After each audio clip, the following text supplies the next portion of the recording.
Yan, good morning. Good morning mga idol. Welcome po muli sa ating channel sa Uno Online TV channel. Bueno mga idol, shoutout muna sa ating mga subscriber dyan, sa ating mga viewer, ngayon din sa ating mga follower. Bueno idol, nandito ako ngayon sa aming tanggapan sa Barangay Hall. At ako'y naka-duty bilang isang lupon tagapamayapan nitong aming barangay. Ngayon ay aking tour of duty at kasama ko ang aking co-partner na si Lupon Kit Vargas. Bueno, habang kami kasalukuyang naka-duty, nais ko lamang ibahagi sa inyo ang sistema ng aming trabaho bilang mga lupon tagapamayapa nitong aming barangay. Alam nyo mga idol, ang trabaho namin bilang mga lupon, saan mang barangay kayo naroon, tiyak meron ding mga lupon tagapamayapa sa inyo mga barangay. At iisa ang aming proseso na sinusunod dahil yan ay nasa aklat ng katarungang pambarangay. Ang proseso ng pag-handle sa kaso ng bawat usapin ng magkakabarangay ay iisa lamang ang aming sinusunod. Ang first proceeding niyan sa aming barangay captain, yung tinatawag na mediation proceeding. Kapag yan ay nakarating sa aming barangay captain ang reklamo ng bawat magkakabarangay sa kanilang problema, sila ay pinagkakasundo ng aming barangay captain sa anumang uri ng kanilang mga naging problema bilang magkakabarangay. So, sa 3 consecutive hearing na ginagampanan o idinaraos, kapag hindi talaga sila napagkasundo ng aming barangay captain, ayan ay ibabato sa amin sa lupon taga pamayapa.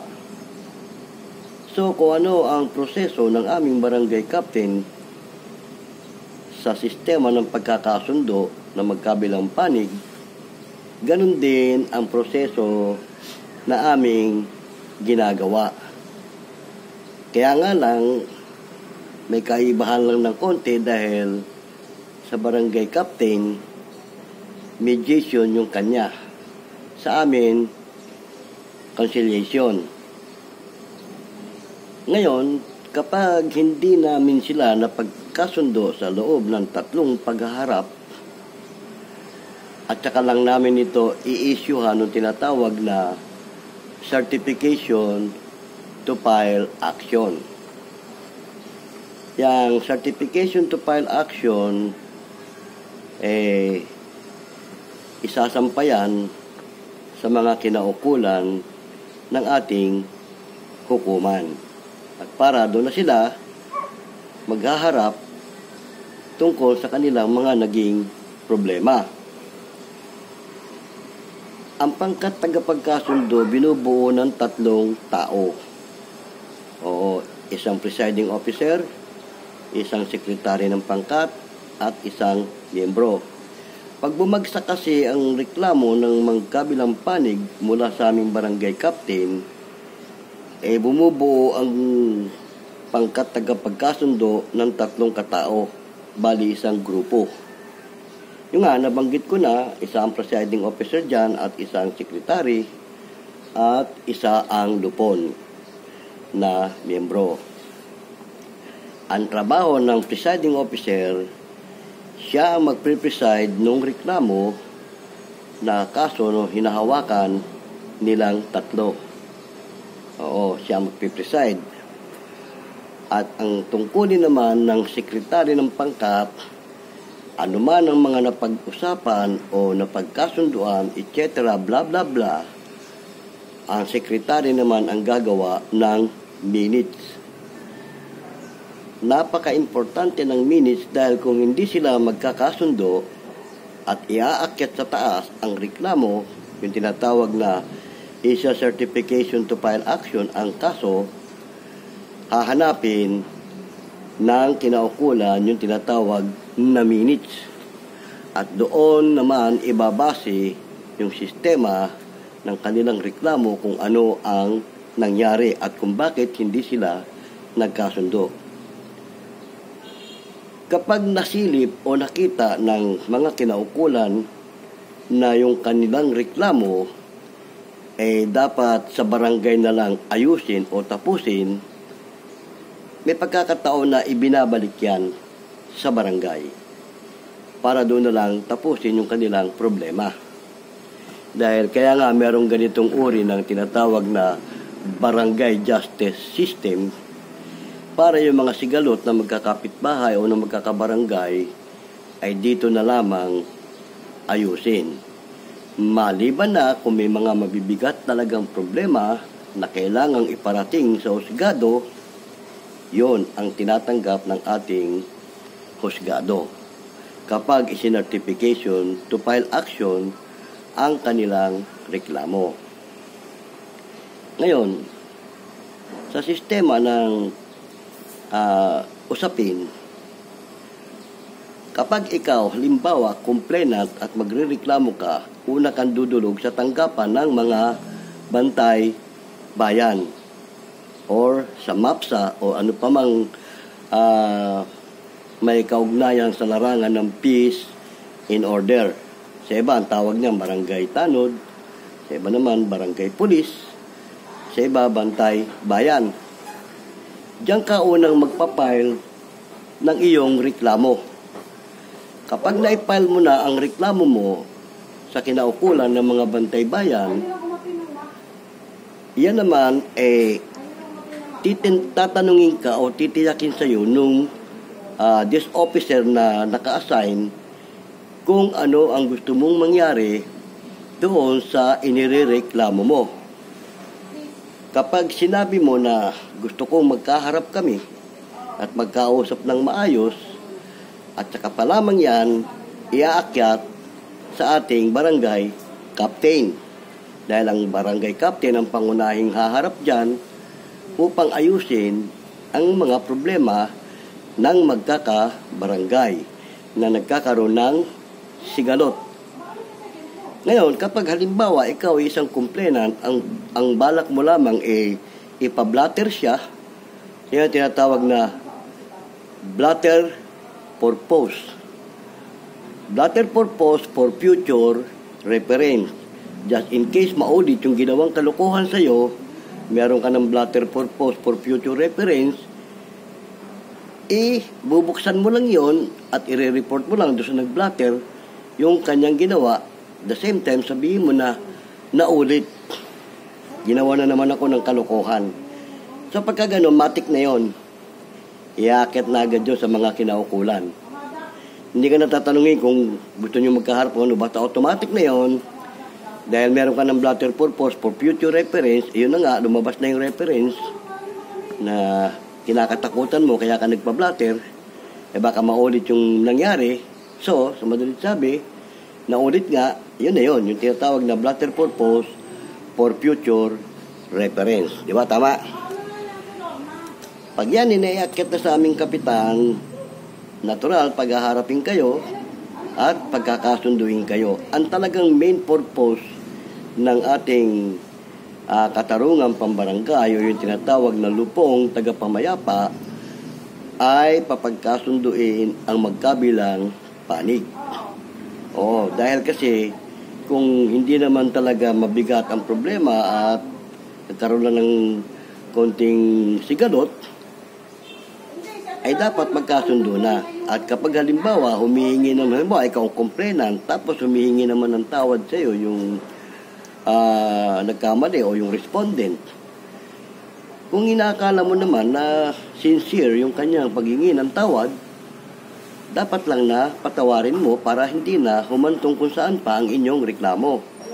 Dahil kasi kung hindi mo siya papatawarin at isa-certification to file action yung iyong reklamo, at nasilip ng husgado na mababaw, mawawalan din ng saysay ang iyong reklamo dahil ibabalik din yan sa barangay at doon na lang yan tatapusin. At baka mapagalitan ka pa ng husgado dahil bakit ayaw mong makipagkasundo. Diba? Tama? Dahil ang akala ng iba, yung tinatawag na amicable settlement o yung pagkakasundo, ganun-ganun lang. No, hindi po ganon. Kapag nakipagkasundo, ikaw bilang complainant doon sa respondent, meron kayong pipirmahan na tinatawag na terms and condition. Doon sa terms and condition na yan na inyong pipirmahan o lalagdaan, diyan nakapaloob at nakasalalay ang karapatan ng bawat isa sa inyo. Diyan din nakasalalay kung paano kayo pananagutin sa batas kapag nilabag nyo yung tinatawag na terms and condition. Kasi ang batas natin, sa totoo lang mga idol, hindi nagbibiro ang ating batas. Kaya kung sino man sa inyo ang inaakala na ang barangay ganun-ganun lang, no, wag. Wag nyong i-ignore ang barangay. Lalo na ang barangay justice system. Kasi kinakatigan ito ng ating batas dahil ito ay extension ng ating hukuman. Oo, ito ang pinakamababang level ng hukuman. Kaya nga barangay justice system. Diba? Tama?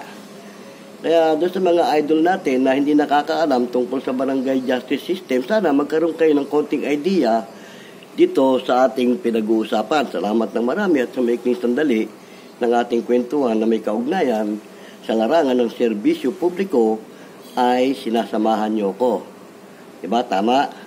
At malaking itong pakinabang sa sino man na nakakapanood ng bidyong ito dahil makakakuha kayo ng idea tungkol sa sistema ng barangay justice system. Kasi marami sa ating mga kababayan o kabarangay ang hindi alam ang tinatawag na barangay justice system o yung lupon tagapamayapa. At karamihan sa kanila ay ini-ignore itong ating lupon tagapamayapa. At ang iba pa nga dyan, ang sinasabi, wala yan, barangay lang yan, walang mangyayari dyan. Totoo yun, walang mangyayari kung ikaw mismo ay hindi mo pahahalagahan. Pero pag nasubukan mong magreklamo at nagkaharap-harap kayo, lalo ng lupon tagapamayapa, papayuhan kayo ng dapat yung ikabubuti. Oo, bilang magkakabarangay. Kaya ang advice ko lang sa ating mga idol, kung sakali man dumating sa punto na magkakaroon kayo ng problema at dudulog kayo sa ating barangay justice system, meron na kayong mapupulot na idea dito sa ating pinag-uusapan. Di ba? Tama? Ngayon, sinasabi ko na nga, kapag kayo nagkaroon ng amicable, hindi ganun-ganun lang na basta nagkasundo kayo, o pinapatawad ko na si ganun, pinapatawad ko na si ganun, o humingi na ng tawad si ganun, si ganyan. No. Once na ikaw ay respondent at humingi ka ng tawad doon sa pagkakamaling nagawa mo, meron kang lalagdaan na kasunduan. Yung tinatawag nga na terms and condition. Yun namang complainant, sa pagpapatawad niya doon sa respondent, meron din siyang lalagdaan na para doon nakaukol sa respondent. Kaya nakasalalay sa magkabilang panig ang kanilang karapatan sa kasunduan. At sino man sa magkabilang panig ang lumabag, mananagot sila sa ating batas. Dahil ang batas, hindi nga nakikipagbiro. Oo, sincero ang batas natin. Bagamat ito'y barangay justice system lang, kinakatigan ito ng ating batas. Dahil ito, itinatag ito para sa mga problemang pambarangay. Yung tinatawag na barangay level. Kaya nga pagka is-certification yung kaso mo, tapos nakita ng prosecutor na para sa barangay level lang, ibabalik nga eh. Babalik yan dito eh. Ganun po ang sistema ng Lupon Tagapamayapa. Kaya sana yung mga nakapanood ng video ito, nakakuha kayo ng konting idea tungkol sa sistema ng trabaho ng mga Lupon Tagapamayapa. Ito pa, dagdag natin. Ang mga Lupon Tagapayapa na naka-duty sa pang-araw-araw, assistance yan ng barangay captain. Dahil kung busy ang barangay captain, busy ang ating sekretary, yung Lupon Tagapamayapa na naka-assign, yan ang haharap sa mga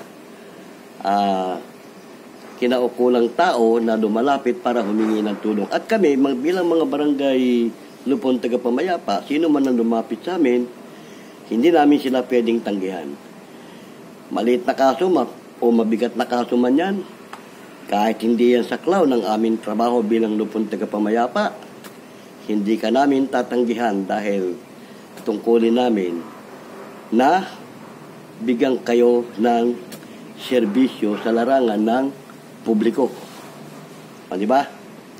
Halimbawa, ang nireklamo mo sa akin hindi na saklaw ng kapangyarihan ng barangay. Halimbawa, corporation ang nireklamo mo.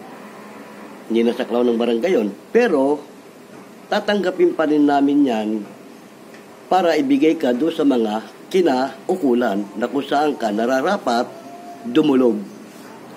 Mag-a-assist lang kami sa iyo para makarating ka doon sa mga kinaukulan na dapat mong lapitan. For example, halimbawa, serious physical, kapatid mo, kamag-anak mo, etc. nasa hospital. Ikaw ngayon ang magpapile ng reklamo laban doon sa tao. Pagka ganyan mga serious physical na, hindi na yan saklaw ng ating barangay justice system. O at the same time, dapat yan sa police matter na yan. Sa police mo dapat idudulog yan. At ang police na, ang tatrabaho niyan. Pero ganun pa man, lumapit ka. Halimbawa, ako naka-duty, lumapit ka sa akin, tatanggapin kita. Pauupuin kita sa harap ng aking lamesa. Kukunin ko detalye ng reklamo mo. Kukunin ko yung pangalan mo. Kukunin ko yung pangalan ng nirereklamo mo. At yung detalye ng pangyayari. Pagkatapos niyan, papipirmahin kita sa baba bilang complainant. Pipirma rin ako sa baba bilang assistant o umassist lang sa'yo. Ipadadala ko sa'yo yung ginawa nating complaint sheet. Bigay mo sa mga kinaukulan. Halimbawa, police matter na. Sa police na. Dali mo to doon, sa impila ng mga pulis, ipakita mo tong ginawa ko, para pagdating doon, babasahin yun, hindi na siya mag-iimbestiga sa'yo. Dahil kung detalyado yung binigay mo sa aking salaysay para doon sa reklamo mo, wala na siyang hahanapin pa. Tatanungin ka na lang niya kung meron kang gustong idagdag o meron kang gustong baguhin. Yon. Kapag wala ka ng gustong idagdag, wala kang gustong baguhin, pasok na yon. Maaring i-clip na lang niya yun sa kanyang blatterboard.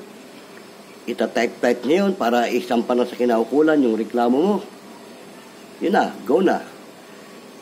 Ikaw bilang Lupon Tagapamayapa na naka-duty, nakatulong ka na dun sa tao na lumapit sa'yo, nakatulong ka pa dun sa pulis para imbestigahan yung tao. Hindi na niya imbestigahan yun. Kasi nandun na sa ginawa mo eh. Pero pipirma ka roon bilang Lupon Tagapayapa, assist ka lang, nag-assist ka sa kanya. Dahil hindi mo saklaw yung trabaho na yun. Ilalagay mo sa bungad sa mga kinaukulan. Ito po, si ganyan. Ako po si ganyan, gano'n. Ito po yung tao nagre-reklamo. Itong detalye ng kanyang reklamo.